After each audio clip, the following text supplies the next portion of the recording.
Now, the latest on the uranium deal with Hillary. The Justice Department has lifted a gag order on an informant. That means he can now speak to Congress about it. Doug Schoen is here. Now, look, I realize you're a Democrat. I am. I realize that you know Hillary very well. I do. What's the significance of this gag order being, gotten rid of? Well, there are so many questions, Stuart, about the uranium deal. How it came to be approved, what was the role of the Russians in terms of their bribes, their kickbacks, their contributions. There are so many unanswered questions. If this informant helps us answer that, we'll move the ball down the field.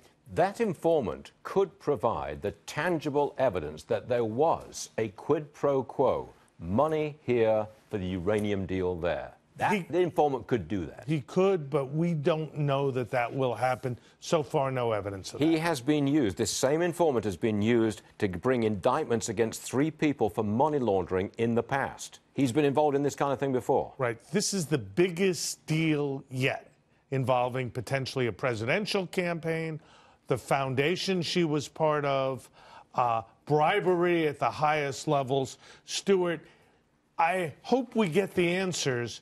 I am skeptical that one informant will know everything. This could be the crack in the wall. This could be the break in the most important scandal, the worst scandal that Hillary's faced, you think? It could be, but so far, we don't know. Okay.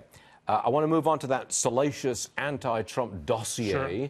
Now, President Trump made comments about this on Hillary's involvement in it with Fox Business' Lou Dobbs. Now, roll that tape.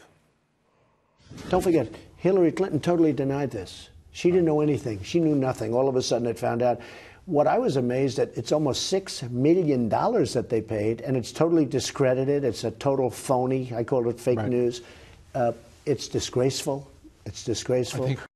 Doug, she may have broken campaign finance laws because they didn't report that $5 million deal. They said it was legal services. Well, let's say at the outset, Stuart, it's almost certain that there was a violation of the FEC rules by the DNC and Hillary's campaign, because you have to report campaign-related expenses. There's no loophole for using law firms to commission documents that are used in the campaign. But did she know about this involvement in buying in dirt? Did she know? Well, she says she didn't, Stuart. Brian Fallon says she may might have known. I think we have to get to the bottom of that. We have to ask her, and we have to get answers. I think these are very fair questions. It's a lifetime of scandal, isn't it? Well, it is now a period of unanswered, serious questions that go to the credibility and integrity of her campaign and, indeed, her time as Secretary of State. If I'm ever in trouble, Doug, I want you to represent me and get out front for me. Is that okay? As long as I'm getting some part of that $6 million, I'll be happy to do it. Up front. Where do you get the $6 million from? Okay, stay there. I've got one more issue for you. Now, Gary Cohn, President's right-hand man on economic affairs, he's floating the idea of raising the gas tax.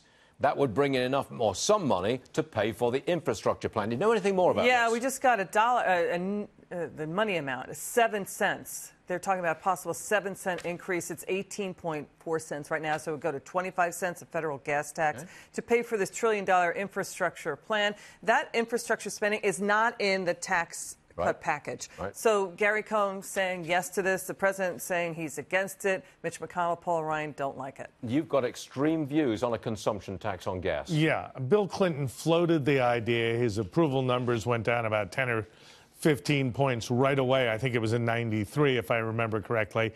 He dropped it like a hot potato. The best advice I can give the Trump administration is don't even mention the idea. Gary Cohn is now reported to have been passed over to be the Fed chief, leaving the administration, apparently after tax reform. Best advice to him is hold your powder dry. Okay, Doug, we'll take that. Thanks very much. Thank you, Stuart. Thank you, sir.